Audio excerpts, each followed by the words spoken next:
All right, everyone, it's all falling into line now. Both Georgia and North Carolina are just short of officially being called as Trump territory. The New York Times dial has both Georgia and North Carolina very likely Trump. North Carolina right now, that I just checked, is 85% likely Trump on the New York Times dial. And this was to be expected after Trump got Florida. I can't remember the last time Florida was called so early. It's largely because we now have, of course, the alternative media running things here.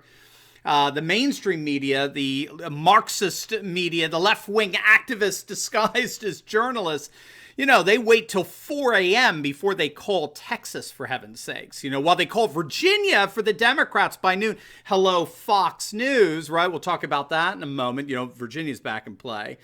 That's just the pattern. The pattern is to make the Democrats look like they're absolutely blowing it out of the water. They do this in every single presidential election.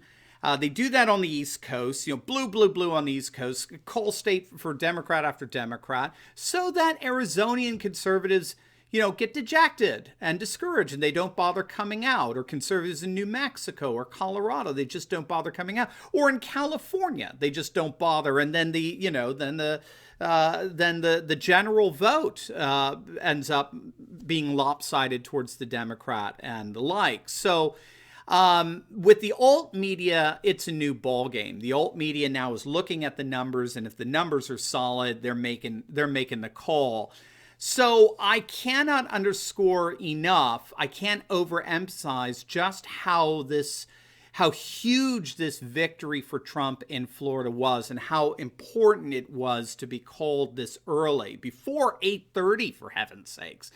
Because historically speaking, he who wins Florida wins the election. All right. No candidate in the last 6 elections has lost Florida and then went on to win the general election. Okay. And that's because as Florida goes, so goes Georgia, so goes North Carolina, so goes the Rust Belt, right? We have data that shows that as Florida in various elections, as it moves either to the political right or to the political left, so does Wisconsin, Iowa, Michigan, Pennsylvania.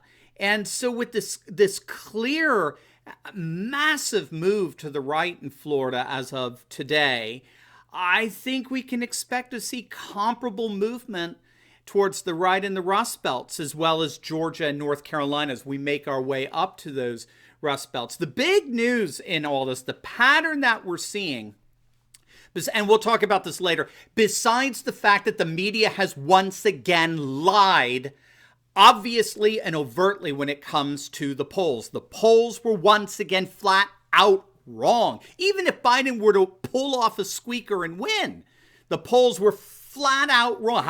What wasn't he up? He was up by 80 points, right, the other day. He was going to win by 500 billion electoral votes.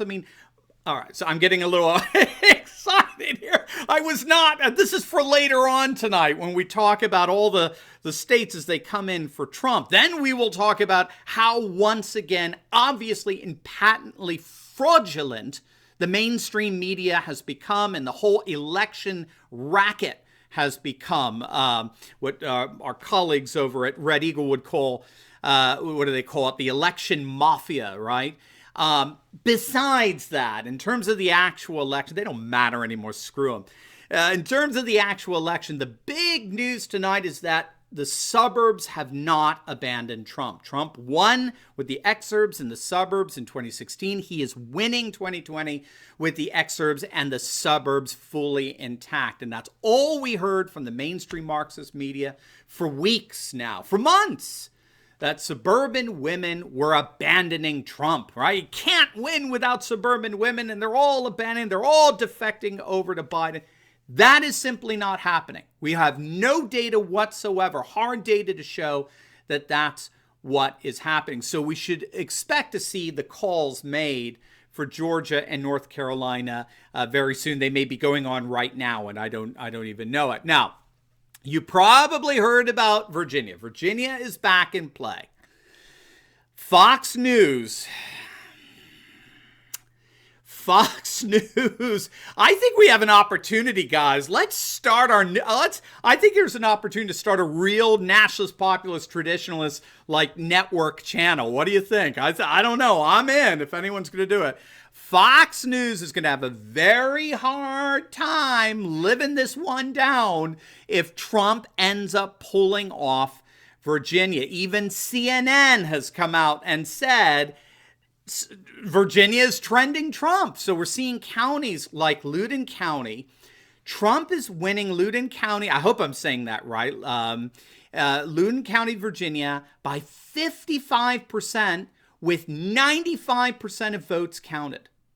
I mean, so he's got Loudoun County.